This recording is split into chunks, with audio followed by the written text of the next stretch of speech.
Study IQ IAS, अब तैयारी हुई अफोर्डेबल।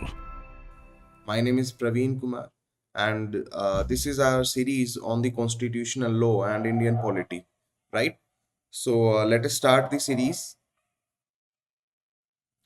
देखिए, आज हम प्रियम्बल पढ़ेंगे and I will be telling you some very interesting facts about the preamble.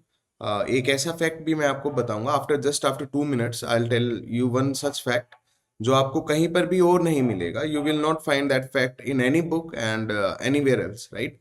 So that fact is based purely on the observation. So let us see that fact. But preamble पढ़ना start करने से पहले I will be telling you some introduction of the preamble. देखिए, preamble सबसे पहले आपको समझना पड़ेगा कि प्रियम्बल होता क्या है। What is a preamble? तो प्रियम्बल, देखिए, preamble is an introductory statement. So किसी भी चीज की एक इंट्रोडक्टरी स्टेटमेंट है। Preamble is an introductory statement. अब देखिए, इंट्रोडक्टरी स्टेटमेंट से मेरा क्या तात्पर्य है कि जब कॉन्स्टिट्यूएंट असेंबली बैठी तो उन्होंने डिसाइड किया कि हम कॉन्स्टिट्यूशन लिखेंगे। So we will be drafting the constitution of India. लेकिन कुछ भी लिखने से पहले या कुछ भी काम करने से पहले आपको एक हल्का सा बेसिक आइडिया होना चाहिए कि आप क्या करने जा रहे हैं। ठीक है, फॉर एग्जाम्पल मैं आपको बोलूं कि आप जो है यूनिफॉर्म सिविल कोड पर एक ऐसे लिख दीजिए। सो ऐसे लिखना स्टार्ट करने से पहले, बिफोर यू स्टार्ट राइटिंग ऐसे, आपके दिमाग में कुछ तो होना चाहिए। आपके दिमाग में कुछ तो होना चाहिए। फॉर एग्जाम्पल, अगर मैं यूनिफॉर्म सिविल कोड पर आपको ऐसे लिखने के लिए बोल रहा हूं तो एटलीस्ट आपको दो बातें पता होनी चाहिए। एक तो कि यूनिफॉर्म सिविल कोड होता क्या है, ठीक है, और दूसरा ये कि आपकी जो डायरेक्शन होगी, आप किस डायरेक्शन में ऐसे लिखने वाले हैं। आपका जो जो जो प्रिंसिपल है कि आप इसके अगेंस्ट हैं या आप इसके फेवर में हैं, right? You are pro UCC, you are anti UCC, या फिर आपका जो स्टैंड होगा वो न्यूट्रल होगा। तो आपके बेसिक एक दिमाग में आइडिया होना चाहिए कि हम क्या करने वाले हैं, what are we going to do and in what direction are we going to move। ठीक है, हमने किस डायरेक्शन में कदम रखना है। सो this is an introductory statement. So preamble जो है, एंड प्रियम्बल सिर्फ कॉन्स्टिट्यूशन में नहीं होता, प्रियम्बल अदर लॉज में भी होता है। तो वो एक बेसिक इंट्रोडक्शन देने के लिए है कि भैया हम इस दिशा में जो है जाने वाले हैं। सो अगर हम कॉन्स्टिट्यूशन के प्रियम्बल की बात करें, if we talk about the preamble of the constitution, it will tell you two things. ये आपको दो बहुत ही जरूरी बातें बताएगा कि क्योंकि पहला तो ये कि it is the constitution of India, तो ये आपको बताएगा the nature of Indian state. What is the nature of Indian state, कि भारत एक कैसा देश बनने जा रहा है। सो भारत एक कैसा देश होगा, राइट? पहला तो ये, और दूसरा ये, what are the key objectives of the constitution, कि कॉन्स्टिट्यूशन जो हम लिखने वाले हैं भारत के निवासियों के लिए, भारत के लोगों के लिए, हम जो एक संविधान लिखने वाले हैं, इस संविधान को लिख करके हम लोगों के लिए क्या अचीव करना चाहते हैं, उनको क्या चीजें हैं जो हम उनको देना चाहते हैं। सो इस कॉन्स्टिट्यूशन के, सो COI जब मैं लिखूंगा, when ever I right COI, it means constitution of India. ठीक है, सो जो भी कॉन्स्टिट्यूशन ऑफ इंडिया हम लिखने वाले हैं उसके ऑब्जेक्टिव्स क्या होंगे, ठीक है, उसके बेसिक प्रिंसिपल्स क्या होंगे, उसके बेसिक आइडियल्स क्या होंगे, हम किस दिशा में काम करेंगे, क्या हम फिर से जो है किसी और देश के गुलाम बन जाएंगे, या फिर हम एक आजाद मुल्क जो है वो बनाना चाह रहे हैं। सो आपको इस हिसाब से समझना है। It is an introductory statement and nothing else. सिर्फ एक इंट्रोडक्शन है कि अभी जो संविधान हम लिखने जा रहे हैं या फिर भारत के लोगों के लिए बनाने जा रहे हैं, उसके अंदर मोटा मोटी एक इंडियन स्टेट होगी जिसके अंदर ये फीचर्स होंगे, और इस कॉन्स्टिट्यूशन से हमने यह अचीव करने की कोशिश की गई है। हमने ये प्रिंसिपल्स, ये आइडियल्स जो हैं, ये वैल्यूज जो हैं, उनको अचीव करने की कोशिश की गई है, right? So that is a preamble. दूसरा पॉइंट, आपको एक हल्की सी हिस्टोरिकल मैं आपको बताऊंगा। सो हिस्ट्री पढ़ने के बाद के हल्का सा कि प्रियम्बल आया कैसे पिक्चर में, उसके बाद we will be starting reading the preamble, और देखते हैं। ठीक है, सो हिस्टोरिकल फैक्ट में अगर आप देखें तो कॉन्स्टिट्यूएंट असेंबली जो है आपकी, जिसने हमारा संविधान लिखा था, उसकी फर्स्ट मीटिंग हुई थी 9 दिसंबर 1946 को। सो 9 दिसंबर 1946 को पहली बार कॉन्स्टिट्यूएंट असेंबली बैठी थी। अब जब वो पहली बार बैठी तो शुरू के 2-3 दिन उन्होंने प्रेसिडेंट को अपॉइंट किया, द चेयरपर्सन को अपॉइंट किया और इन दोनों एक दो चीजें की। उसके बाद 13 दिसंबर को, सो 13 ऑफ दिसंबर 1946, तो आप उसको ऐसे याद रख सकते हैं कि 9 तारीख को पहली मीटिंग थी और 4 दिन के बाद, तो 4 दिन के बाद जो है 13 दिसंबर 1946 को पंडित जवाहरलाल नेहरू ने एक ऑब्जेक्टिव्स रिजोल्यूशन मूव किया। ठीक है, सो एक ऑब्जेक्टिव रिजोल्यूशन। सो ऑब्जेक्टिव रिजोल्यूशन का मतलब क्या है कि हम जो अभी संविधान लिखने वाले हैं उससे हम ये टारगेट हमने अचीव करना है। तो हमारा ऑब्जेक्टिव क्या होगा, हमारे कॉन्स्टिट्यूशन का क्या ऑब्जेक्टिव होगा। तो एक ऑब्जेक्टिव रिजोल्यूशन मूव किया कॉन्स्टिट्यूएंट असेंबली में। तो वो उस ऑब्जेक्टिव रिजोल्यूशन पे चर्चा हुई, काफी डिस्कशंस हुई और वो ऑब्जेक्टिव रिजोल्यूशन जो है फाइनली 22 जनवरी 1947 को यूनैनिमसली अडॉप्ट हो गया। यानी कि एक मत से सभी कॉन्स्टिट्यूएंट असेंबली के मेंबर्स ने उसको अपना लिया। सो देखिए, अब ये बहुत ही सिली क्वेश्चंस होते हैं जब वो डायरेक्ट डेट पूछते हैं। सब डायरेक्ट डेट पूछना इज वेरी सिली, क्योंकि उसमें आपने कुछ एप्लीकेशन ऑफ माइंड नहीं है, वो प्योर रट्टा है। बट आपको वो एज भी लूज नहीं करनी है, तो हल्का सा आप ये ध्यान रखेंगे। सो 13 दिसंबर को जवाहरलाल नेहरू ने ऑब्जेक्टिव रिजोल्यूशन मूव किया कॉन्स्टिट्यूएंट असेंबली में और 22 जनवरी 1947 को वो रिजोल्यूशन जो है वो अडॉप्ट कर लिया। और इसी ऑब्जेक्टिव रिजोल्यूशन की जो मॉडिफाइड फॉर्म है, यही देखिए, अब कॉन्स्टिट्यूएंट असेंबली सिर्फ एक सीटिंग में नहीं बैठी थी, उसमें मल्टीपल सीटिंग्स थी। तो पहली सीटिंग में उसमें डिस्कशन हुई, देन सेकंड सीटिंग में उसमें फिर अमेंडमेंट हुई और फिर वो फाइनली जाकर के पास हुआ। तो इसी ऑब्जेक्टिव रिजोल्यूशन का जो मॉडिफाइड वर्जन है, इसी ऑब्जेक्टिव का जो मॉडिफाइड वर्जन है उसको आज हम प्रीएम्बल बोलते हैं और दैट इज द प्रीएम्बल। ठीक है, सो ये थोड़ा सा हिस्टोरिकल पार्ट था और इसमें एक हल्की सी आपको इन्फॉर्मेशन और पता होनी चाहिए कि जो ये ऑब्जेक्टिव रिजोल्यूशन है या जो ये प्रीएम्बल का कॉन्सेप्ट है, ये सबसे पहले यूएस कॉन्स्टिट्यूशन में आया। तो यूनाइटेड स्टेट्स ऑफ अमेरिका ने जब अपना कॉन्स्टिट्यूशन पास किया तो वहां पर जो है डिक्लेरेशन ऑफ इंडिपेंडेंस उन्होंने पास किया था। उनका डिक्लेरेशन ऑफ इंडिपेंडेंस उनका प्रीएम्बल बन गया। सो हमारा ऑब्जेक्टिव रिजोल्यूशन हमारा प्रीएम्बल बन गया और ये प्रीएम्बल की कहानी शुरू है वो वहां से हुई थी। उसके बाद यूएस की देखा देखी बहुत सी कंट्रीज ने जो है अपने कॉन्स्टिट्यूशन में प्रीएम्बल इंट्रोड्यूस कर दिया। ठीक है, तो ये वहां से स्टार्ट हुआ था। और जो ये टर्म है वी द पीपल, ये यूएस ने ही अपने कॉन्स्टिट्यूशन में स्टार्ट की थी।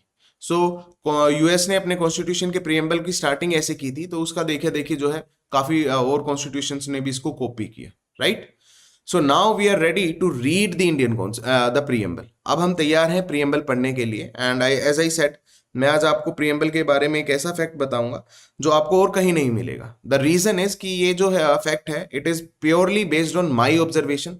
मैंने जब प्रीएम्बल को बार बार पढ़ा तो मुझे ये चीज का एहसास हुआ। तो now this is an homework for you also कि आपको अब जो है इसको थोड़ा सा रिसर्च करना है और मुझे बताना है कि ये क्यों है। ठीक है, तो मैं आपको एक इंटरेस्टिंग फैक्ट बताऊंगा, उस फैक्ट के पीछे का आपको मुझे लॉजिक बताना है। क्योंकि मेरा तो ये मानना है कि दिस इज एन एरर, ये एरर है, ऐसा नहीं होना चाहिए था। जो मैं फैक्ट आपको बताना चाह रहा हूं प्रीएम्बल में, मेरा ओपिनियन ये है कि ऐसा नहीं होना चाहिए था। बट अगर है तो आप उसके पीछे का कोई लॉजिक अगर आपको मिलता है तो आप होमवर्क करिए और बाद में आप इस वीडियो के कमेंट सेक्शन में आकर के मुझे बता सकते हैं कि इसका लॉजिक क्या है, ऐसा क्यों लिखा गया है। राइट, तो अब इंटरेस्टिंग फैक्ट मैं आपको बताता हूं। अब हम जब जो प्रीएम्बल जो है, we will start reading the preamble. ठीक है, हम एक एक वर्ड पढ़ेंगे, एक एक वर्ड का मतलब भी समझेंगे। लेकिन प्रीएम्बल को पढ़ने से पहले मैं आपको एक रफ रीडिंग बता रहा हूं और उसमें मैं आपको ये बताने की कोशिश कर रहा हूं कि प्रीएम्बल में द कॉन्स्टिट्यूएंट असेंबली या the makers of the constitution have created 2 classes of persons. 2 तरह के लोगों का जिक्र है। सो प्रीएम्बल अब अभी हम पढ़ना स्टार्ट करेंगे, बट मैं आपको एक फैक्ट बता दूं, इंटरेस्टिंग फैक्ट।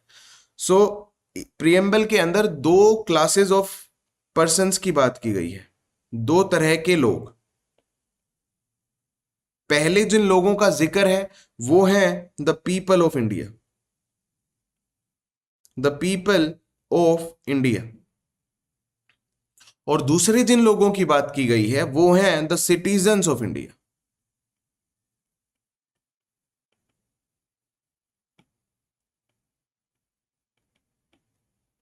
ठीक है। अब देखिए, ये दो क्लासिफिकेशन का मुझे कोई लॉजिक नहीं पता, मेरे हिसाब से ये क्लासिफिकेशन नहीं होनी चाहिए थी। And in fact if you see the US constitution, अगर आप यूएस कॉन्स्टिट्यूशन देखेंगे जिसका ओरिजिनल प्रीएम्बल से सबने कॉपी कॉपी किया है, वहां पर ऐसी कोई डिस्टिंक्शन नहीं है, वहां पर ऐसी कोई डिस्टिंक्शन नहीं है। अब ये इंडियन प्रीएम्बल में ये डिस्टिंक्शन है। तो इसमें दो तरह के लोगों का जिक्र है। पहले हैं we the people of India. अब जो ये पीपल ऑफ इंडिया है ये कॉन्स्टिट्यूशन बनाएंगे, ये कॉन्स्टिट्यूशन को लिखेंगे, ये कॉन्स्टिट्यूशन को अडॉप्ट भी करेंगे, ये कॉन्स्टिट्यूशन को लागू भी करेंगे, लेकिन किसके लिए? खुद के लिए नहीं, राइट? खुद के लिए नहीं, किसके लिए? सिटीजन्स के लिए। सो ये जो क्लासिफिकेशन है ये नहीं होनी चाहिए थी। In my humble opinion it should not have been done. और मैं आपको बताता हूं कि यूएस में कंपैरिजन हम करेंगे अगर प्रीएम्बल का, तो वहां पर कैसा प्रीएम्बल है। पहले मैं आपको इस क्लासिफिकेशन के थोड़ी से वजूद इसमें दिखा दूं कि ये क्लासिफिकेशन जो है ये आपको कहां पर प्रीएम्बल में देखने को मिलेगी, right? So it says we the people of India. तो पहले मैं वी वाला पार्ट जो है ब्लू से करूंगा और सिटीजन्स वाला पार्ट दूसरे कलर से करूंगा, right? So it says we the people of India. हमने हमने जो है एक सोलम रिजोल्यूशन पास किया है कि हम भारत को, we will constitute India into a sovereign socialist secular democratic republic and to secure to its all citizens. अब देखिए, हम एक भारत ऐसा देश बनाने जा रहे हैं जिसमें हर नागरिक को, हर सिटीजन को हम कुछ देंगे। We will secure something for the citizens. हम सिटीजन्स के लिए कुछ चीजें सिक्योर करने वाले हैं। क्या क्या है? Justice, liberty, equality, fraternity, fraternity, है ना? एंड देखिए, इक्वालिटी के बाद इसमें क्या लिखा है? And to promote among them all. अब ये ऐसे नहीं कह रहा कि हम अपने अपने we the people of India, we want to promote among our self. अब देखिए, यूएस में देखिए यहां पर क्या लिखा हुआ है, यहां पे देम वर्ड की जगह यूएस प्रीएम्बल ने आर सेल्फ लिखा हुआ है कि हम अपने लिए कॉन्स्टिट्यूशन बना रहे हैं, हम अपने आप पर लागू करेंगे और ये सारे जितने भी आइडियल्स हैं, प्रिंसिपल्स हैं, ये हम अपने आप के लिए बनाएंगे। लेकिन इंडियन प्रीएम्बल दो तरह की बातें कर रहा है कि हम जो है बना रहे हैं in in our constituent assembly, in our constituent assembly and give to our self this constitution. तो हम अपने आप को ये कॉन्स्टिट्यूशन दे रहे हैं, ये हमारी कॉन्स्टिट्यूएंट असेंबली है, लेकिन हम जो ये जस्टिस, लिबर्टी और इक्वेलिटी है ये सिटीजन्स के लिए बनाना चाहते हैं। हम जो ये फ्रेटर्निटी है हम इसे उनमें उनमें प्रोमोट करना चाहते हैं। Now why is there such distinction? मेरे को कोई लॉजिक नहीं मिला है।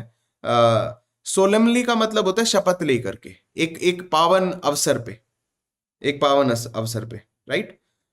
देखिए, इंग्लिश हिंदी तो यू कैन ऑलवेज गूगल। आप अगर आपको इंग्लिश के किसी वर्ड में दिक्कत आ रही है तो आप उसको प्लीज गूगल करिए, और करना भी चाहिए, ठीक है? क्योंकि translation is also a part of your syllabus. Translation आपको आनी ही चाहिए, ठीक है? So now this was something interesting that I noted about the preamble, कि ऐसा ऐसा है प्रीएम्बल में कि हम अपनी कॉन्स्टिट्यूएंट असेंबली में we the people of India, हम अपने आप को कॉन्स्टिट्यूशन दे रहे हैं, लेकिन जस्टिस, लिबर्टी और इक्वेलिटी सिटीजन्स के लिए है। जो फ्रेटर्निटी है, बंधुत्व है, भाईचारे की जो भावना है, वो हम उनमें प्रोमोट करेंगे, अपने आप में प्रोमोट नहीं करेंगे। Now I don't know the reason to it, but अब दिस इज फॉर यू। आप मेरे को बताइए इसके पीछे का क्या लॉजिक है, if there is any logic at all, कोई लॉजिक है भी या नहीं है, ठीक है? So now we will come back, और अब हम जो है इंडिविजुअली हर चीज पढ़ेंगे, right? So the first point is कि we the people of India. देखिए, we the people of India की सिग्निफिकेंस क्या है? What is the significance of we the people of India? तो we the people of India की significance ये है कि जो कॉन्स्टिट्यूशन है वो अपनी ऑथोरिटी को लोगों से डिराइव कर रहा है। सो द कॉन्स्टिट्यूशन जो है वो अपनी ऑथोरिटी को लोगों से डिराइव कर रहा है। सो लीगल सोवरन, या अल्टीमेट सोवरन कौन है? कौन है वो जिसके पास अल्टीमेट पावर है? वो है भारत के लोग, we the people of India. हमारे पास अल्टीमेट पावर है, राइट? अब देखिए इसमें इसमें ये लिखना क्यों जरूरी था। एंड आखिरी में भी अगर आप देखेंगे तो we give to our self, हम ये कौन संविधान जो है बना रहे हैं, we give to our self this constitution, तो हम बना रहे हैं। देखिए एक्चुअल में ऐसा नहीं था। एक्चुअल में लोगों ने कॉन्स्टिट्यूशन नहीं बनाया, कॉन्स्टिट्यूशन बनाया कॉन्स्टिट्यूएंट असेंबली ने, कॉन्स्टिट्यूएंट असेंबली ने। और जो कॉन्स्टिट्यूएंट असेंबली के जो मेंबर्स थे जो कॉन्स्टिट्यूएंट असेंबली के जो मेंबर्स थे वो इनडायरेक्टली चूज किए गए थे। सो इनडायरेक्टली कैसे चूज किए थे? पहले एक इलेक्टोरेट था, पहले एक इलेक्टोरेट था। अब देखिए आजादी से पहले का इलेक्टोरेट है ये, आजादी से पहले गवर्नमेंट ऑफ इंडिया एक्ट 1935 था।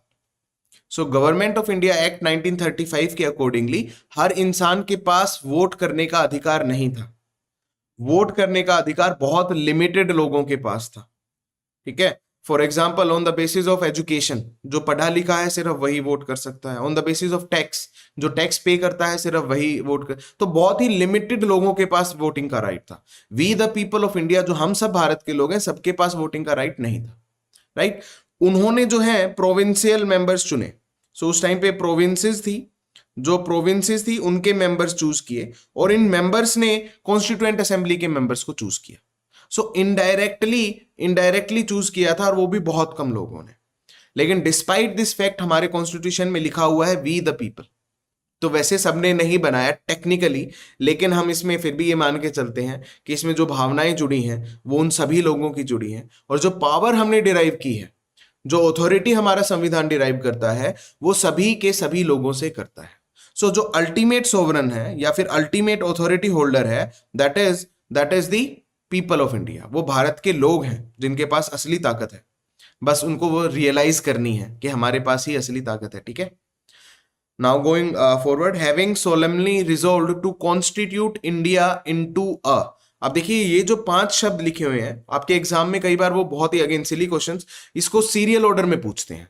Serial order is not significant, इसमें सीरियल में कुछ सिग्निफिकेंस नहीं है कि पहले आपको रिपब्लिक ही लिखना है, बट क्योंकि उसमें लिखा हुआ है तो वो आपकी सिर्फ मेमोरी यानी कि आपका रट्टा चेक करते हैं, तो आपको इसको इसी सीक्वेंस में याद भी करना है।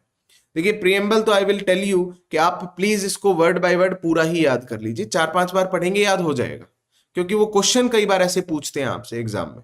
सो SSDR, sovereign socialist secular democratic Republic, right. तो हमने जो है भारत को ऐसा एक देश बनाना है, we want to constitute India. हम जो है भारत का की स्थापना एक ऐसे देश के रूप में करना चाहते हैं। कैसे देश के रूप में करना चाहते हैं? अब जो ये 5 टर्म्स हैं, number 1, number 2, number 3, number 4, number 5, we are going to discuss these 5 terms now. देखिए ये जो है आपको बताएगा the nature of Indian state. तो मैंने आपको प्रियम्बल में बताया था, हमारा प्रियम्बल आपको 2 बातें बताएगा। First is the nature of Indian state and second are the objectives या आइडियल्स ऑफ द कॉन्स्टिट्यूशन, ठीक है। सो पहले हम पढ़ेंगे, we will read the nature of India या फिर इंडियन स्टेट। सो नेचर में सबसे पहला जो इसका नेचर है, the first point is that India will be a sovereign state.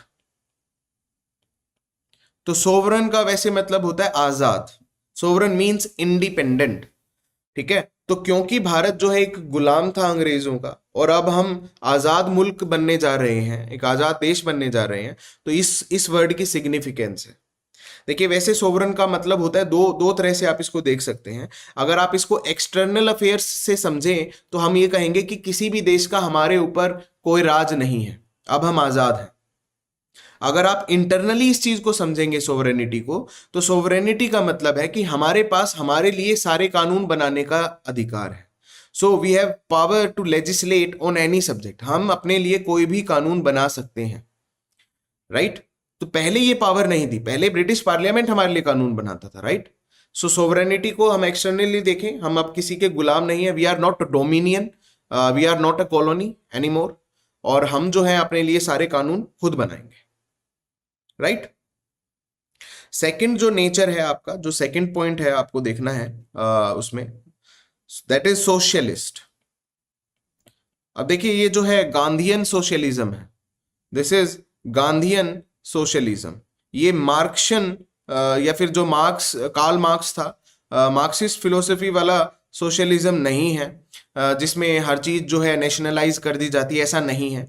हमारे नेशनलिज्म सोशलिज्म से अर्थ ये है कि जो भी इनकम इनइक्वेलिटीज हैं, जो भी इनकम इनइक्वेलिटीज हैं, या फिर जो वेल्थ या फिर रिसोर्सेज हैं सोसाइटी के, उनका जो डिस्ट्रीब्यूशन है वो हमें एक समान करना है। हमें कोशिश करनी है कि सारे समाज के सारे रिसोर्सेज, सारी वेल्थ, सारी संपत्ति कुछ लोगों के हाथ में ना रहे। ठीक है, तो हमें इनकम में जो भेद है, इनकम में जो इनइक्वेलिटीज हैं, उसको मिनिमाइज करना है। राइट। थर्ड पॉइंट इज देखिए, जब हम पूरा प्रियम्बल एक बार पढ़ लेंगे, फिर मैं आपको इन दी एंड बताऊंगा सिग्निफिकेंस ऑफ द प्रियम्बल, जो आपके मेंस के लिए और खास करके यूपीएससी एग्जाम्स के लिए बहुत इंपॉर्टेंट है कि प्रियम्बल अब हमने पढ़ लिया, लेकिन इसकी सिग्निफिकेंस क्या है। ठीक है, इसकी किस हद तक इसकी वैल्यू है, और जब आपको मैं वो बताऊंगा तो आपको पिक्चर थोड़ी सी क्लियर हो जाएगी। राइट, कि प्रियम्बल की सिग्निफिकेंस क्या है, उसकी वैल्यू क्या है, उससे आपको इन चीजों के बारे में समझ में आएगा। राइट, चलिए, so third point is secular. Secular, अब देखिए अगेन, जो ये सेक्युलर है, ये वेस्टर्न सेक्युलरिज्म नहीं है, वेस्टर्न सेक्युलरिज्म नहीं है। देखिए वेस्टर्न सेक्युलरिज्म में क्या था, यूरोप में क्या था, यूरोप में चर्च और स्टेट यानी कि क्राउन के बीच में लड़ाई रहती थी। चर्च और क्राउन के बीच में लड़ाई रहती थी कि भैया हम ये करेंगे, हम ये करेंगे, हम ऐसे कर सकते हैं, हम ऐसे कर सकते हैं। तो ये दोनों ही इंस्टीट्यूशंस बहुत स्ट्रांग थे। सो अगर हम यूरोप की बात करें, वहां पे चर्च एज एन इंस्टीट्यूशन बहुत स्ट्रांग था, और स्टेट यानी कि क्राउन भी बहुत स्ट्रांग था। ठीक है, तो दोनों में बहुत टसल रहती थी कि प्रॉपर्टी किसकी है, कौन ये कर सकता है, टैक्स कौन रेज कर सकता है, कानून कौन बनाएगा, पर्सनल लॉज कौन बनाएगा। ठीक है, ये सब चीजें कौन करेगा, तो बहुत टसल रहती थी। वो टसल जो है अल्टीमेटली उन्होंने बीच में एक समझौता कर लिया, देयर वॉज ए ट्रूस, यानी कि बीच में अब एक शांति हो गई। उस ट्रूस में ये कहा कि चर्च जो है वो स्टेट के अफेयर्स में इंटरफेयर नहीं करेगा, और जो स्टेट है वो रिलीजियन के अफेयर्स में इंटरफेयर नहीं करेगा। सो आप हमारे मैटर्स में इंटरफेयर मत करो, हम आपके मैटर्स में इंटरफेयर नहीं करेंगे। So this concept was known as secularism. So ये वेस्टर्न सेक्युलरिज्म है, ये वेस्टर्न सेक्युलरिज्म है। अब इंडियन सेक्युलरिज्म इससे थोड़ा सा डिफरेंट है, रीजन बीइंग हमारे जो है रिलीजन और स्टेट के बीच में कभी लड़ाई थी ही नहीं। ठीक है, हमारे जो है रिलीजन और स्टेट के बीच में कभी लड़ाई नहीं थी, सुप्रीमेसी की कोई बात ही नहीं आती थी, तो वो उस चीज की हमें जरूरत नहीं पड़ी। लेकिन हमें जरूरत पड़ी एक ऐसे सेक्युलरिज्म की, क्योंकि हमारी डाइवर्स कंट्री है जिसमें अलग अलग समुदाय के लोग हैं, अलग अलग बिलीफ हैं, अलग अलग फेथ हैं। तो हमारा जो सेक्युलरिज्म है वो सिर्फ ये कहता है कि respect for all the citizens, हर धर्म की आपको रिस्पेक्ट करनी है, equal respect. Right, so you will equally respect every religion, हर धर्म को आपको बराबर से रिस्पेक्ट करना है, एंड इक्वली हर एक को प्रोटेक्ट भी करना है। You have to equally protect the citizen the religion also. ठीक है, सो बीच में कोई भी मतभेद नहीं है। राइट, अब ये ग्राउंड पर कितना है कितना नहीं है, दैट इज समथिंग डिफरेंट। चलिए, फोर्थ पॉइंट इज डेमोक्रेटिक। अब देखिए, डेमोक्रेटिक या डेमोक्रेसी एक ऐसा टॉपिक है जिसके बारे में सबको पता है। सो अब्राहम लिंकन की बहुत ही फेमस डेफिनेशन भी है कि democracy is a form of government by the people, for the people and of the people. So लोगों से ही बना एक सरकार, जो लोगों के लिए ही बनी हुई है, लोगों के लिए ही काम करती है, और लोग ही उसको बनाएंगे। ठीक है, सो डेमोक्रेसी, अगर हम इंडियन कॉन्टेक्स्ट में अगर हम बात करें, डेमोक्रेसी का मतलब है एक रिप्रेजेंटेटिव या फिर पार्लियामेंट्री फॉर्म ऑफ गवर्नमेंट। हमारे पार्लियामेंट है and that this parliament is the representative of the people. So हम जो है वो डायरेक्ट डेमोक्रेसी नहीं है। डायरेक्ट डेमोक्रेसी होता है कि हर कानून जो है उस पे एक वोटिंग होगी, इलेक्शन होगा, और हर कानून जो है लोग पास करेंगे। अब ये चीजें जो हैं छोटे देश में तो पॉसिबल हैं, जहां पे 100 ही लोग हैं, तो वो चीज वो लोग तो हर चीज मिलके डिसाइड कर सकते हैं। बट जहां पर 150 करोड़ लोग हैं वहां पर ये चीज पॉसिबल नहीं है। So we are a representative democracy. Representative का मतलब ये है कि हम लोगों के रिप्रेजेंटेटिव जो है पार्लियामेंट में बैठेंगे और हमारे लिए लॉज बनाएंगे, दैट इज अ, या हमारे लिए सरकार बनाएंगे और कानून भी बनाएंगे, right. So that is a indirect form of democracy. Indirect democracy है, एक रिप्रेजेंटेटिव डेमोक्रेसी है। और इस चीज को, पार्लियामेंट को या फिर इस रिप्रेजेंटेटिव नेस को डेमोक्रेसी क्या बनाता है? द डेमोक्रेसी बनाता है इसको यूनिवर्सल अडल्ट फ्रेंचाइज, यानी हर इंसान को वोटिंग का अधिकार।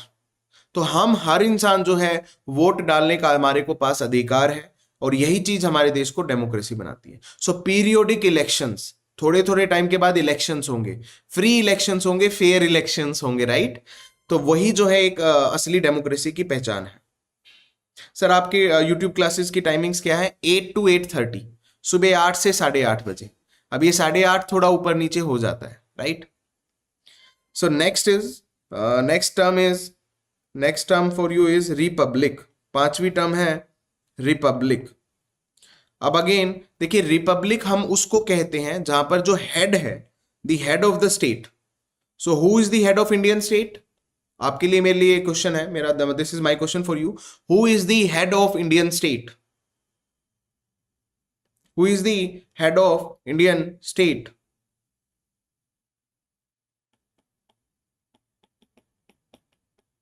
The president of India. The president of India is the constitutional head of the state. ठीक है, संवैधानिक हेड जो है, he is the president of India. Republic का अर्थ ये है कि जो हेड ऑफ द स्टेट होगा, he will be a elected person. उसका चुनाव होगा, he will be a elected person. अब देखिए, रिपब्लिक हम जनरली यूज करते हैं अगेंस्ट द टर्म मोनार्की। तो जैसे ब्रिटेन है, ब्रिटेन जो है वो कॉन्स्टिट्यूशनल मोनार्की है, हम एक कॉन्स्टिट्यूशनल रिपब्लिक है। हमारा जो प्रेसिडेंट होता है उसका चुनाव होता है, लेकिन ब्रिटेन जो है वो एक कॉन्स्टिट्यूशनल मोनार्की है। वहां पे जो क्राउन होगा वो पीढ़ी दर पीढ़ी होगा। तो खून से, जो खून की लाइनेज है कि मैं, मेरा बेटा राजा, उसका बेटा राजा, उसका बेटा राजा, this is a monarchy. Mono मतलब एक इंसान, आर्की माने राज, तो एक इंसान का राज मोनार्की, ठीक है। पर इंडिया में ऐसा नहीं है। अब देखिए, इसका एक बहुत बड़ा सिग्निफिकेंस है। जब हम कहते हैं कि head of the state is an elected person, उसका मतलब बहुत इंपॉर्टेंट है। उसका मतलब यह है कि अगर सबसे ऊपर वाली पोस्ट जो है, सबसे टॉप मोस्ट पोस्ट पे अगर आप चुनाव लड़ सकते हैं, दैट मीन्स कि ऑल पब्लिक ऑफिसेज, हर पब्लिक ऑफिस जो है वो ओपन है फॉर ऑल। तो आप किसी भी पब्लिक ऑफिस के लिए कंटेस्ट कर सकते हैं, या फिर अगर कोई अपॉइंटेड पोस्ट है, इलेक्ट जिसके एग्जाम होते हैं, तो आप एग्जाम दे सकते हैं। सो दिस इज वेरी इंपॉर्टेंट, ये बहुत सिग्निफिकेंट है, क्योंकि आजादी से पहले जो टॉप मोस्ट पोस्ट थी वो अंग्रेजों के लिए रिजर्व थी, वो भारतीय लोगों के लिए खुली नहीं हुई थी, right. So this is very important. Sir, will the recording of this be available in the YouTube channel of the study IQ judiciary? Yes, इसकी रिकॉर्डिंग अवेलेबल रहेगी जैसे ही सेशन खत्म होएगा उसके बाद भी। And there will be a separate playlist also, एक अलग से प्लेलिस्ट भी मैंने बनाई है constitutional law and Indian polity से रिलेटेड, राइट। चलिए, so this was the your nature of the state. तो हमारा जो देश बनेगा उसमें ये 5 चीजें बहुत होंगी। ये सोवरन होगा, आजाद होगा, सोशलिस्ट होगा, यानी कि इसमें जो है इनइक्वेलिटी को हम कम से कम करने की कोशिश करेंगे, रिसोर्सिस को जनता के हाथ में ही रखेंगे, किसी एक दो परिवार के हाथ में पूरे रिसोर्सिस नहीं देंगे देश के, राइट, कोशिश करेंगे। देन सेक्युलर होगा, धर्म निरपेक्ष होगा, किसी धर्म को अलग से स्पेशल ट्रीटमेंट नहीं देंगे। डेमोक्रेसी होगी, यानी कि लोकतंत्र होगा, लोग जो है चुनाव लड़के देश में कानून बनाएंगे। एंड रिपब्लिक होगा, रिपब्लिक मतलब सारे public offices will be open to all including the head of the state. So president of election जो कंट्री होगा वो भी एक इलेक्टेड पोस्ट होगी, राइट। चलिए, अब देखिए आगे जो है, आगे कह रहा है to secure to all its citizens. Now this part is this part is the objectives of the constitution, this part is the objectives of the constitution, कि संविधान जो है, कॉन्स्टिट्यूशन ऑफ इंडिया जो है, वो क्या अचीव करना चाहता है, वो क्या अचीव करना चाहता है, उसके आइडियल्स क्या हैं, उसकी वैल्यूज क्या है, वो क्या देना चाहता है लोगों को, राइट।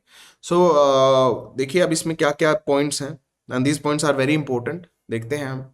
सो हर नागरिक को देखिए क्या मिलेगा भारत में, सो भारत के हर नागरिक को क्या मिलेगा, जस्टिस, न्याय मिलेगा। अब देखिए जो ये कॉन्सेप्ट है जस्टिस, या जो ये प्रिंसिपल है जस्टिस का, या फिर ये जो आइडियल है जस्टिस का, ये रशियन रिवॉल्यूशन से आया है। सो रशियन रिवॉल्यूशन जो है 1917 का, वहां से ये आइडिया आया है। अब जस्टिस के अंदर तीन चीजें इंक्लूडेड हैं, social justice, economic justice and political justice. So देखिए सोशल जस्टिस का मतलब ये है, जस्टिस का मतलब है कि कोई भी आपके साथ डिस्क्रिमिनेशन नहीं होगी, ठीक है।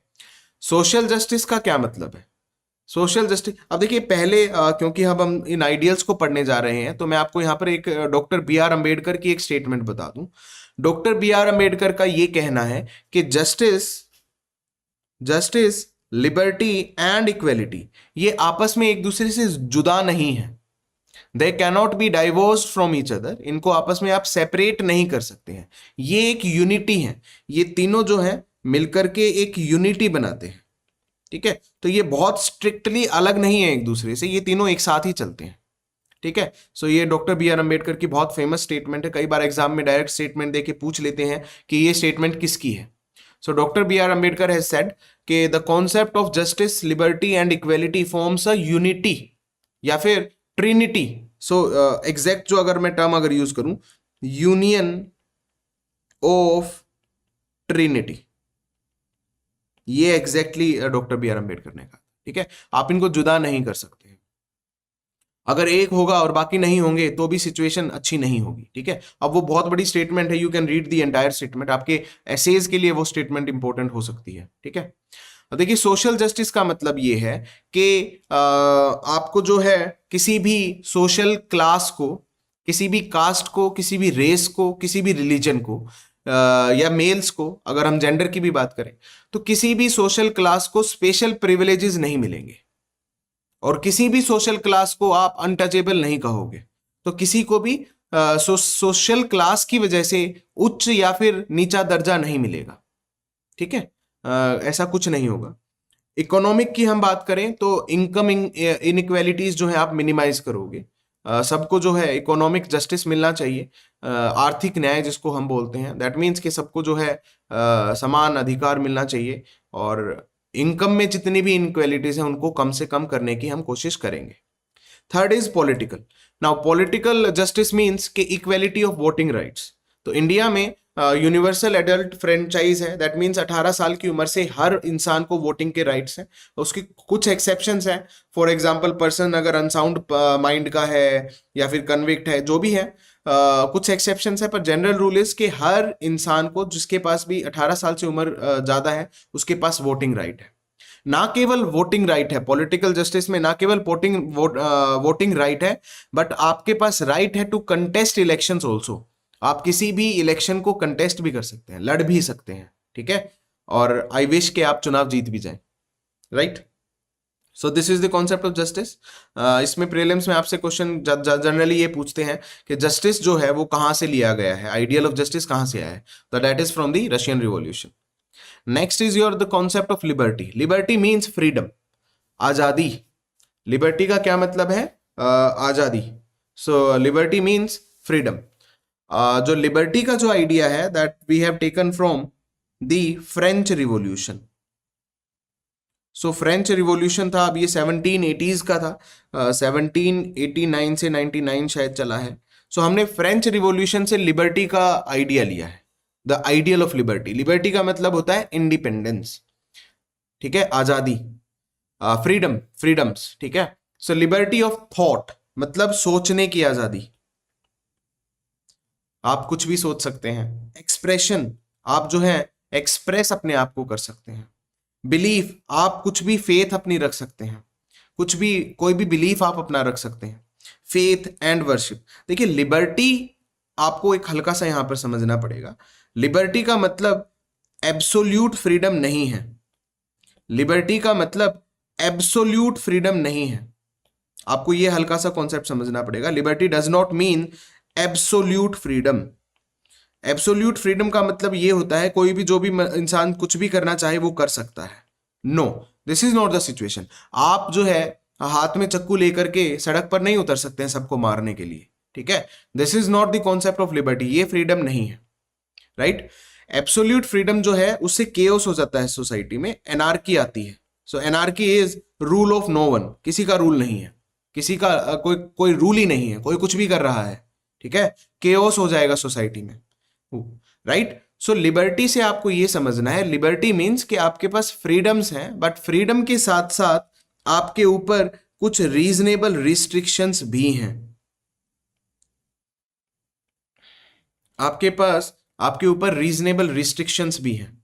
और सबसे बड़ी रीजनेबल रिस्ट्रिक्शन क्या है कि आपकी अपनी लिबर्टी जितनी इंपॉर्टेंट है उतनी ही लिबर्टी दूसरे की भी इंपॉर्टेंट है। तो आपको उसकी लिबर्टी को एंक्रोच नहीं करना है, ठीक है। So reasonable restrictions will be there. आपके ऊपर कुछ रिस्ट्रिक्शंस होंगी, आप कुछ भी ऐसा नहीं है कि करेंगे, right. So next concept is equality. Equality of status and opportunity. तो दो तरह की इक्वालिटी की बात की गई है, स्टेटस की equality and opportunity. Now equality के फंडामेंटल राइट्स हैं आर्टिकल 14, 15, 16, 17, 18। तो आपका जो स्टेटस है, कोई स्टेटस स्पेशल स्टेटस सरकार नहीं देगी आपको। किसी भी इंसान को कोई स्पेशल स्टेटस नहीं मिलेगा, सबका सेम स्टेटस है, राइट। कानून की नजर में सब इक्वल है।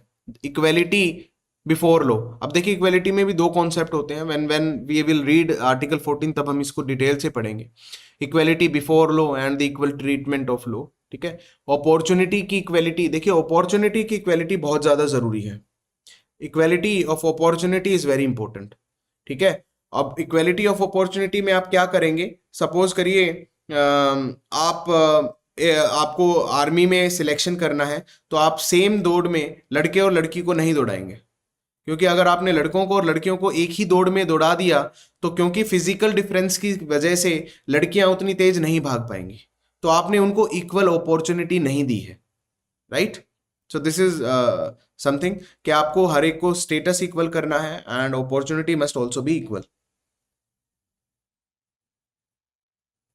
सर देखिए प्लीज आपस में मत बात करिए, ठीक है। कोई बात नहीं। इफ देखिए again I believe in absolute freedom of expression. अगर कोई बच्चा कुछ एक्सप्रेस भी कर रहा है, आपको पसंद नहीं आ रहा है, तो यू कैन इग्नोर, आप इग्नोर कर दीजिए, ठीक है। आप उन पे फोकस ना करिए प्लीज, आप क्लास पे ध्यान दीजिए, right. So next concept is to promote among them all fraternity. अब fraternity fraternity is a feeling of brotherhood. Fraternity का मतलब है भाईचारे की भावना। Fraternity is the feeling of brotherhood, क्योंकि अल्टीमेट किसी भी सोसाइटी का क्या पर्पस है, किसी भी सोसाइटी का, किसी भी कॉन्स्टिट्यूशन का अल्टीमेट पर्पस क्या है? द अल्टीमेट पर्पस इज कि सब आपस में प्यार से रहें, शांति से रहें। This is the ultimate goal of any society. आप किसी भी सोसाइटी को उठा के देख लीजिए, जो कोशिश की जाती है वो कोशिश यही की जाती है कि जितनी भी टसल्स हैं उनको हम कम से कम करें, जितनी भी टसल्स हैं उनको आप कम से कम करें, और अल्टीमेटली सोसाइटी में सब प्यार से रहें, right. And this is very very difficult to achieve. मैं आपको बता दूं, you can start with your family. एक परिवार के लोग आपस में प्यार से नहीं रहते हैं, तो हम तो एक पूरे देश की और पूरी धरती की बात करना चाह रहे हैं। सो अल्टीमेट पर्पस है वो कॉन्स्टिट्यूशन का। अब देखिए उस पर्पस को अचीव कैसे करना है, इनको सिर्फ दो शब्दों में बहुत अच्छे से एक्सप्लेन किया है हमारे प्रीएम्बल में, कि आप भाईचारे की भावना, फ्रेटर्निटी की भावना को कैसे लेके आओगे। आपको दो चीजें करनी है इसमें, कि इंडिविजुअल की रिस्पेक्ट भी करनी है। You have to assure the dignity of the individual. तो हर एक अकेला जो इंसान है वो इंपॉर्टेंट है। I am also important, you are also equally important. हर इंसान की एक डिग्निटी है, एक रिस्पेक्ट है, आपको उसको एश्योर करना है। आपको किसी की भी डिग्निटी को सेक्रीफाइस नहीं करना है। And at the same time आपको भारत की एकता और अखंडता को भी बना के रखना है। You have to assure the unity and integrity of the country also. अब देखिए यूनिटी एक साइकोलॉजिकल कॉन्सेप्ट है, एकता जिसको हम बोलते हैं, ये एक साइकोलॉजिकल कॉन्सेप्ट है। यानी कि आप सब जो है दिमाग से एक हैं, ठीक है, हम जो है हम दिमाग से एक हैं, this is in our mind कि हम सब एक हैं। फॉर एग्जाम्पल अगर मैं कश्मीर में है, मैं नहीं भी गया हूं तो भी मैं मानता हूं कि वो भी भारत का हिस्सा है और हम सब भारतीय हैं, राइट। और यूनिटी कैसे अचीव करते हैं? Through a concept of single citizenship. हमने जो है भारत में अलग अलग प्रकार की नागरिकता नहीं बनाई है, सब भारत के ही नागरिक हैं। अगर आप यूएस को उठा के देखेंगे, यूएसए को, उसमें हर स्टेट की अलग सिटीजनशिप है।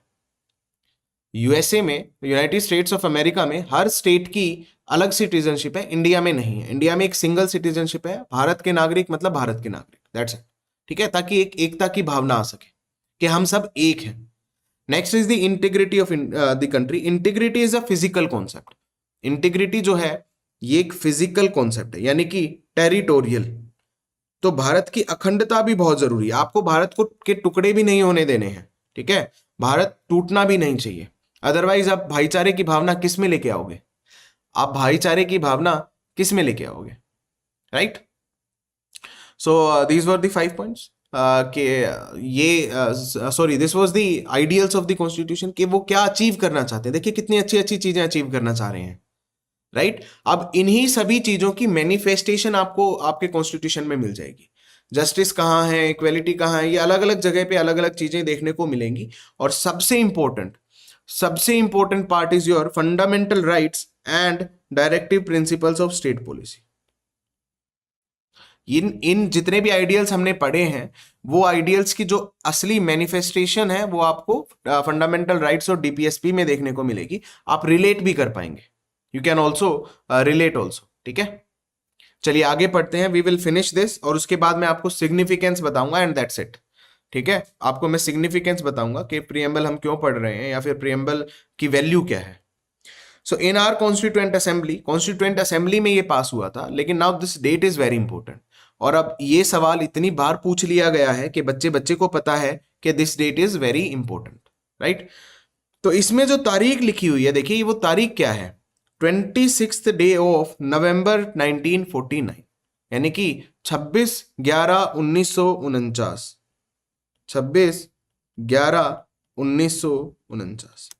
अब ये जस्ट सेकंड, अब ये जो है 26 जनवरी की बात नहीं कर रहा है। This is not talking about 26 जनवरी 1950, जिस दिन संविधान जो है लागू हुआ था। ये बात कर रहा है 26 नवंबर 1949 की, जिस दिन हमने कॉन्स्टिट्यूशन को अपनाया था। तो these two are different dates, ठीक है।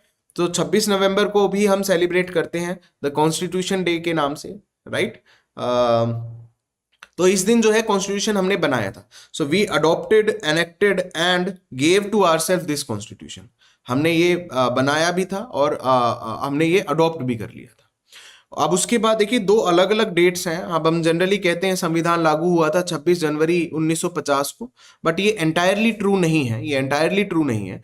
कॉन्स्टिट्यूशन के कुछ प्रोविजन 26/11/1949 को ही लागू हो गए थे, लेकिन जो मेजोरिटी के अलग प्रोविजंस हैं वो 26 जनवरी 1950 को हुए थे। लेकिन ये जो है डिटेल्स हम सब पढ़ेंगे जब हम कॉन्स्टिट्यूशन के प्रोविजंस पढ़ना स्टार्ट करेंगे। पर अभी के लिए आपको सिर्फ इतना समझना है कि प्रीएम्बल में जो डेट है that is a different date from the republic day. Republic day से डिफरेंट डेट है। रिपब्लिक डे 26 जनवरी, यहाँ पर 26/11 है, right. So that was the reading of preamble. हमने प्रीएम्बल पढ़ा, हमने समझा भी। आप 3-4 बार पढ़ेंगे आपको याद ही हो जाएगा, ठीक है। अब हम पढ़ेंगे द सिग्निफिकेंस ऑफ प्रीएम्बल, कि ये जो हमने पढ़ा है इसकी वैल्यू क्या है, सिग्निफिकेंस क्या है। एंड जब हम सिग्निफिकेंस की बात करेंगे that means legal significance. So legal significance के लिए मैं आपको 3 केस लॉ बताऊंगा, 3 केस लॉ जो कि आपके लिए इंपॉर्टेंट है। सर पूरा कॉन्स्टिट्यूशन पढ़ाएंगे क्या आप? That depends. देखिए पूरा कॉन्स्टिट्यूशन तो बहुत ही ज्यादा हो जाएगा, but we will move slowly. हम धीरे धीरे आगे बढ़ते रहेंगे, तो देखते हैं कितना होता है कितना नहीं होता है, राइट। तो मैं आपको सिग्निफिकेंस में यहाँ पर 3 इंपॉर्टेंट केसेस बताऊंगा जहां पे प्रीएम्बल के बारे में काफी डिटेल में डिस्कशन हुई थी। So first case is your in री। तो री का मतलब होता है रेफरेंस। तो हमारा जो प्रेसिडेंट है वो सुप्रीम कोर्ट को रेफरेंस कर देता है, ठीक है। सो उसका टाइटल रेफरेंस में आता है। इन सो अब ये देखिए रेफरेंस मेकिंग पावर या फिर advisory jurisdiction of the supreme court कहाँ पर है, कैसे है, वो भी आपको समझना है, ठीक है, वो भी हम बाद में देखेंगे जब हम एडवाइजरी जुरिस्डिक्शन पढ़ेंगे या फिर रेफरेंस सीकिंग पावर पढ़ेंगे प्रेसिडेंट की तब। लेकिन जब भी प्रेसिडेंट देखिए प्रेसिडेंट को डाउट है, उसको लीगल ओपिनियन चाहिए, वो किससे लेगा, वो जो है सुप्रीम कोर्ट के पास रेफरेंस भेजेगा कि भैया मुझे इस लीगल पॉइंट का आंसर बताइए। तो उन केसेस का टाइटल आपको ऐसे मिलेगा, इन री, सो केस का नाम है इन री Berubari union and exchange of enclaves. अब देखिए ये एक रेफरेंस है, तो इसके केस का टाइटल ए वर्सेस बी नहीं है, यहां पे कोई दो पार्टीज नहीं है, ठीक है, ये तो एक क्वेश्चन पूछा है, उस क्वेश्चन का आंसर अब वापस आ रहा है, तो this is the entire title, in reference in re Berubari union and exchange of enclaves. अब ये 1960 सुप्रीम कोर्ट का रेफरेंस है, सो 1960 में सुप्रीम कोर्ट ने इसमें रेफरेंस दी थी, राइट। देखिए इस केस में सुप्रीम कोर्ट ने क्या कहा, इस केस में सुप्रीम कोर्ट ने दो तीन बातें कही। पहला तो कहा कि जो प्रियम्बल है, preamble it is not a part of the constitution, it is not a part of constitution, ये संविधान का पार्ट नहीं है, ठीक है। अब ये लेटर ऑन ओवर रूल हो गया, तो आप इसको जो है अलग से मार्क करके चलिए, this is not the law now, अब ये लॉ नहीं है, ये बाद में हमने ओवर रूल कर दिया इसको, ठीक है, वो हम नेक्स्ट जजमेंट पढ़ेंगे तब आपको समझ में आएगा। लेकिन बाकी की जो दो बातें कही वो बहुत इंपॉर्टेंट है। दूसरी बात ये कही कि जो प्रियम्बल है, the preamble it is not enforceable, it is not enforceable, preamble जो है उसको लागू नहीं किया जा सकता। फॉर एग्जाम्पल अगर प्रियम्बल में लिखा हुआ है इकोनॉमिक जस्टिस, तो आप ऐसे नहीं कहेंगे कि भैया देश का जितना भी पैसा है सब में 15-15 लाख बांट दो, देश का जितना भी पैसा है सब में 15-15 लाख बांट दो, उसको लागू नहीं किया जा सकता। वो वहां पर लिखा है, वो आइडियल्स हैं, वो वैल्यूज हैं जिन्हें अचीव करना है, जिस डायरेक्शन में हमें मूव करना है, एज ए कंट्री हमें इस डायरेक्शन में मूव करना है, पर वो आप उसको लागू नहीं करा सकते। तो लागू नहीं कराने का मतलब सिंपल ये है कि आप उस बेसिस पे कि प्रियम्बल में कुछ लिखा हुआ है, इस बेसिस पे आप कॉन्स्टिट्यूशन में रिट पिटीशन फाइल नहीं कर सकते सुप्रीम कोर्ट में अंडर आर्टिकल 32। सो आप कोई भी रिट पिटीशन फाइल नहीं करेंगे कि प्रियम्बल में ऐसा लिखा है, ऐसा होना चाहिए, right.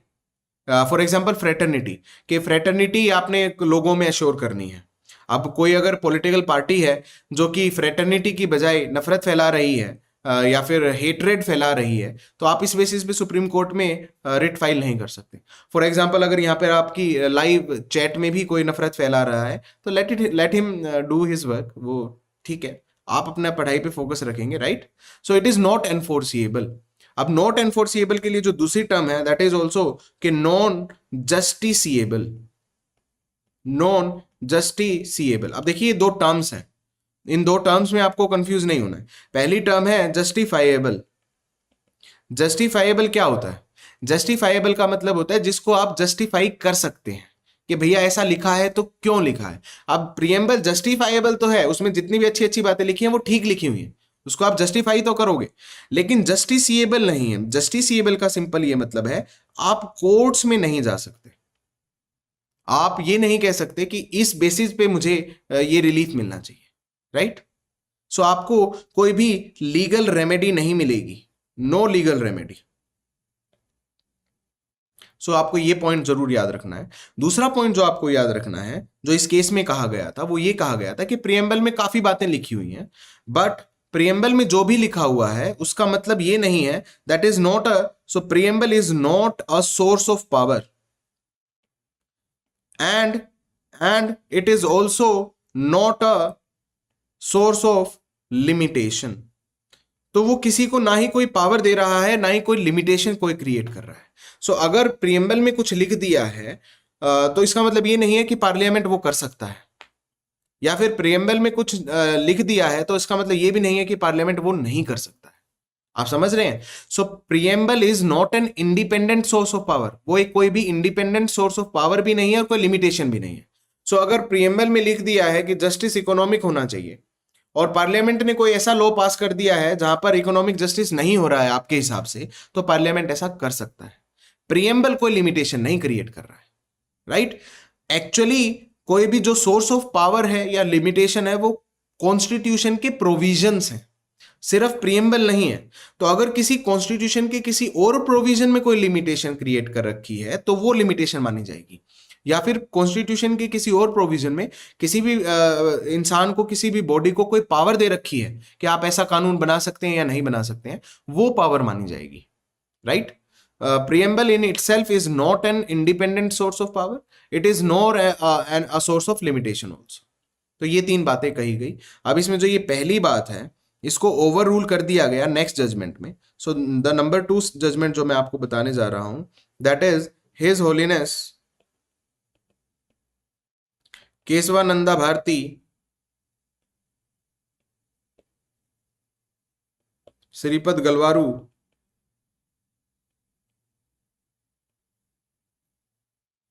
Versus state of Kerala 1973 supreme court. Now this is the most famous, सबको पता है इस जजमेंट के बारे में, डेट भी पता है कौन सी डेट को जजमेंट आई थी। तो हाईएस्ट कॉन्स्टिट्यूशन बेंच भी इसमें 13 जजेस थी, हाईएस्ट थी हमेशा, राइट। तो इसके बारे में सबको सारी डिटेल्स पता है आई सपोज, लेकिन इसमें प्रीएम्बल के बारे में क्या कहा गया था वो मैं आपको बताऊंगा। इस केस में देखिए प्रीएम्बल के बारे में सबसे पहले तो इसने री बेरूबारी यूनियन जो केस था हमारा उसको ओवर रूल कर दिया और ये कह दिया कि preamble is an integral part of the constitution, एक इंटीग्रल पार्ट है कॉन्स्टिट्यूशन का, और केवल पार्ट नहीं है, उसको अलग से पास भी किया गया है। ऐसा नहीं है कि सिर्फ उसमें चिपका दिया है, उसको अलग से कॉन्स्टिट्यूएंट असेंबली ने पास भी किया था, उस पर वोटिंग भी हुई थी और सबने अडॉप्ट भी किया है। तो it is an integral part of the constitution, वो जो है इंटीग्रल पार्ट है। बट बाकी की जो सारी बातें हैं कि वो एनफोर्सिएबल भी नहीं हो सकता, वो सोर्स ऑफ पावर नहीं है, वो सारी बातें जो है इन्होंने मान लिया। और इसके साथ में एक एडिशनल एक और बात बोल दी गई कि ठीक है आप उसको लागू नहीं कर सकते, एनफोर्स नहीं कर सकते हैं, लेकिन प्रीएम्बल का एक यूज है, और वो यूज क्या है कि जब भी आप कॉन्स्टिट्यूशन के प्रोविजंस को इंटरप्रेट करेंगे,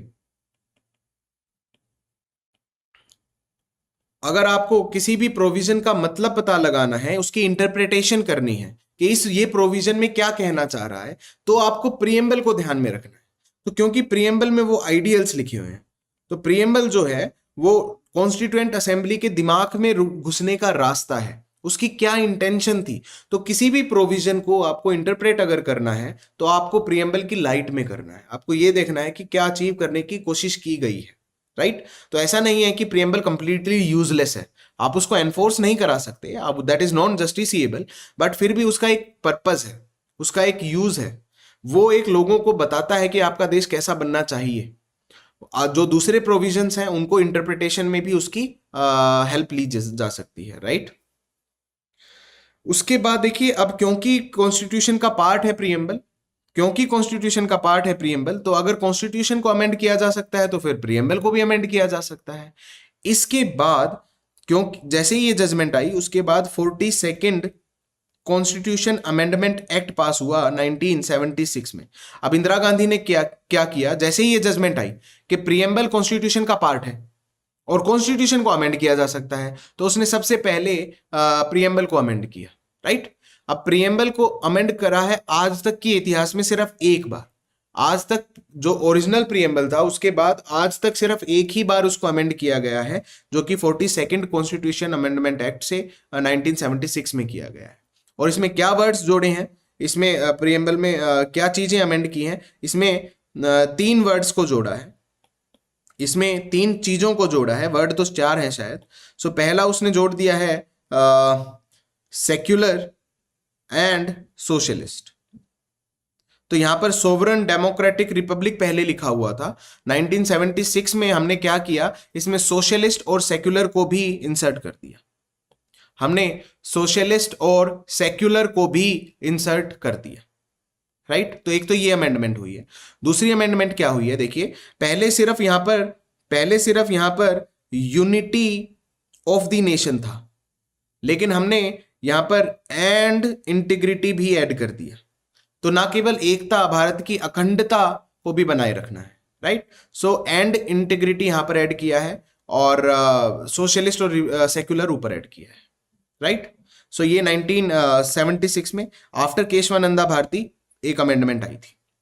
उसके बाद एक तीसरी इंपॉर्टेंट जजमेंट है जो आपको थोड़ी सी ध्यान होनी चाहिए, जजमेंट चाहे ध्यान ना रहे पर इसके अंदर जो बात कही गई थी वो आपको ध्यान रखनी चाहिए।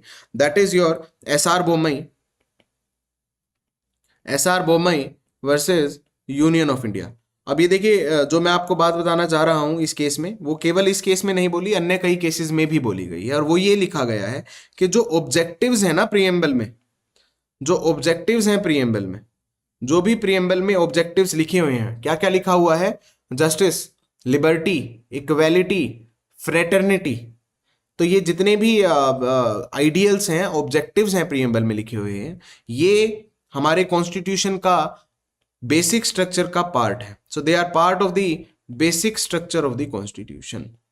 अब बेसिक स्ट्रक्चर क्या होता है, उसकी क्या वैल्यू है, उससे क्या फर्क पड़ता है, उसके लिए हम अमेंडमेंट वाला जब टॉपिक पढ़ेंगे, यानी कि हम जब केशवानंदा भारती का केस को डिस्कस करेंगे तब हम देखेंगे, right. So that was it for the preamble. आपके एग्जाम पर्सपेक्टिव से आई सपोज कि अब कोई ऐसा टॉपिक बचेगा नहीं जो कि प्रीएम्बल में आपसे पूछा जा सकता है और आपको ना आता हो, right. So that was it for today. I hope आपको सेशन अच्छा लगा होगा। इसके अलावा मुझे आपको एक इन्फॉर्मेशन देनी है कि अगर आप मेरे साथ कनेक्ट करना चाहते हैं टेलीग्राम पर, अगर आप टेलीग्राम पर मेरे से कनेक्ट करना चाहते हैं तो हमारे दो ग्रुप्स हैं। एक्चुअल में एक चैनल है, एक ग्रुप है, एक चैनल है, एक ग्रुप है। आप सर्च कर सकते हैं द प्रवीण कुमार, आप द प्रवीण कुमार सर्च कर सकते हैं, राइट। और आप कनेक्ट कर सकते हैं। पहले इन्फॉर्मेशन ये है। दूसरी इन्फॉर्मेशन जो मुझे आपको देनी है दैट इज कि जो स्टडी आई क्यू जुडिशरी है, उसका सेकंड लाइव फाउंडेशन बैच जो है वो आज से स्टार्ट हो रहा है। सो टुडे इज 12 जुलाई। आज हम अपना सेकंड बैच लॉन्च करने जा रहे हैं। सो अगर आपको एडमिशन लेना है तो बैच की टाइमिंग्स हैं 4 बजे। 4 बजे से पहले आप भी एनरोल कर सकते हैं स्टडी आई क्यू जुडिशरी की वेबसाइट पर जाकर के। जो सेकंड लाइव फाउंडेशन बैच है उसमें आप एनरोल कर सकते हैं। अब देखिए, उसकी फीस वैसे तो 40,000 है, लेकिन अगर आप मेरा कोड लगाते हैं विच इज PRLIVE, अगर आप मेरा कोड लगाते हैं PR लाइव, तो आपको मैक्सिमम डिस्काउंट मिल जाएगा। एंड दैट इज आपको ये कोर्स केवल 25,000 रुपए में, यानी कि 24,999 में मिल जाएगा, right. So that was it. आज जो है हमारा आधे घंटे का सेशन हैज़ गोन इनटू 1 घंटे का सेशन। तो वैसे टारगेट होता है कि 8 से 8:30 मैक्सिमम हम फिनिश कर दें, बट आज जो है 9 बज गए हैं, तो आपका भी टाइम वेस्ट करने के लिए sorry. So what I have decided to do from the next session is कि जैसे आज मैंने प्रीएम्बल का टॉपिक एक उठा लिया और वो कंप्लीट कराने का सोचा क्योंकि वो छोटा टॉपिक था, ठीक है। बट नेक्स्ट टाइम से हम शायद ऐसा ना करें, नेक्स्ट टाइम से हम टुकड़ों में कर लेंगे, in part we can do it, क्योंकि अदरवाइज द सेशन जो है इतना खिंच जाता है, राइट। एंड आपका भी अटेंशन स्पैन इज लेस, ठीक है। सो देखते हैं, स्टे ट्यून्ड। 8 बजे वाले सेशन के बारे में एक और आपको मेरे को बात बतानी है कि 8 बजे जो है सेशन अब मैंने 2 हिस्सों में डिवाइड कर दिया है, क्योंकि अभी कॉन्स्टिट्यूशन से पहले जो हम सुबह मॉर्निंग में 8 बजे वाला सेशन रखते थे वो लीगल करंट अफेयर्स का रखते थे, राइट। सो लीगल करंट अफेयर्स का हम सेशन रखते थे जो आपके जुडिशरी के एग्जाम्स के लिए सबसे ज्यादा इंपॉर्टेंट है। तो उसमें हम हमारी जितनी भी लेटेस्ट जजमेंट है जो हमारे एग्जाम पर्सपेक्टिव से इंपॉर्टेंट है वो हम डिस्कस करते थे। बट क्योंकि लीगल करंट अफेयर्स डेली नहीं आ रहे हैं, तो डेली कोई ऐसा केस लो आ ही नहीं रहा है जो आपके एग्जाम में पूछा जा सकता है, तो डेली लीगल करंट अफेयर्स के सेशंस को अब हमने 2 हिस्सों में डिवाइड कर दिया है। कभी कभी मैं आपका मॉर्निंग में 8 AM लीगल करंट अफेयर्स का सेशन लूंगा और कभी कभी मैं आपका कॉन्स्टिट्यूशनल लॉ पे सेशन लूंगा। जैसे आज हमने लीगल करंट अफेयर्स का नहीं किया, आज हमने कॉन्स्टिट्यूशनल लॉ पे सेशन लिया है, राइट। तो उसकी आपको स्टडी IQ के यूट्यूब चैनल पर सेपरेट प्लेलिस्ट भी बना दी जाएगी। प्लेलिस्ट अलग अलग होगी, अगर आपका मिस हो जाता है तो आप प्लेलिस्ट में जाकर के ढूंढ सकते हैं। अदरवाइज लाइव तो डेली होगा ही सुबह 8 बजे, ठीक है। So stay tuned. आपको मैं एक दिन पहले मैं ट्राई किया करूंगा कि टेलीग्राम चैनल पे एक दिन पहले ही बता दूं कि कल जो सुबह 8 बजे का सेशन होगा वो लीगल अफेयर्स पे होगा या फिर आपका कॉन्स्टिट्यूशन पे होगा, ताकि आपको थोड़ी सी एडवांस इंफॉर्मेशन रहे, right. So that's it. Thank you for joining this session and I hope आपने कुछ नया सीखा होगा. Don't forget to answer in the comment section के वो जो दो कैटेगरी बना रखी है हमने प्रीएम्बल में, एक वी द पीपल एंड दूसरा यू द सिटीजन्स, वो कैटेगरी का क्या लॉजिक है, वो उस पर आप थोड़ी सी रिसर्च करिए और प्लीज बताने की कोशिश करिए कि क्या है. राइट. सो मेरे लिए तो it was very interesting fact कि ऐसा इन्होंने लिखा है. Ourselves and themselves, तो वो लिखा हुआ है, तो there is a clear distinction. Right. So that's it for today. Have a very nice day and see you all tomorrow at 8 a.m. Right? चलिए bye bye. Take care. So sir constituent assembly में सिर्फ Indian citizens नहीं थे और India को constitute किया गया था टू सिक्योर इट्स सिटीजन, इसलिए पीपल और सिटीजन अलग अलग यूज किए गए हैं. So that is again something that was not required. उसकी जरूरत नहीं थी ना. देखिए कुछ फंडामेंटल राइट्स, खासकर आप जब फंडामेंटल राइट्स पढ़ेंगे तो फंडामेंटल राइट्स में दो तरह के राइट्स हैं. एक जो सिर्फ सिटीजन्स के लिए है, एक जो है जो हम नॉन सिटीजन्स को भी कुछ फंडामेंटल राइट्स हैं. फॉर एग्जांपल इक्वेलिटी की अगर हम बात करें या फिर राइट टू लाइफ की बात करें तो वो नॉन सिटीजन्स के पास भी हैं. तो अगर आपने नॉन सिटीजन्स को भी फंडामेंटल राइट दे रखे हैं तो ये जो आइडियल्स आपने प्रीएम्बल में लिखे हैं ये नॉन सिटीजन्स के लिए क्यों नहीं हो सकते. देखिए सिटीजनशिप कुछ नहीं है. सिटीजनशिप एक स्टेटस है. सिर्फ स्टेट ने आपको एक स्टेटस दे दिया that you are the citizen. Right. But कुछ हो सकता है कुछ ट्राइबल्स जो हैं वो अभी भी अनएक्सप्लोर्ड हों, जिनको हम एक्सप्लोर कर ही नहीं पाए, उनके पास सिटीजनशिप का कोई प्रूफ नहीं है, तो उस केस में उनको सिटीजनशिप पहले लेनी पड़ेगी. बट दैट डजंट मीन कि ये आइडियल्स उनके लिए नहीं है, भारत के मूल निवासियों के लिए. ठीक है. तो ठीक है, चलिए that's fine. That's if that is your opinion I respect it. ठीक है, थोड़ा लॉजिकल तो है. ठीक है. So that was it. Yes. चलिए. So bye bye. Have a very nice day. Enjoy the weather. See you tomorrow. Study IQ IAS, अब तैयारी हुई अफोर्डेबल.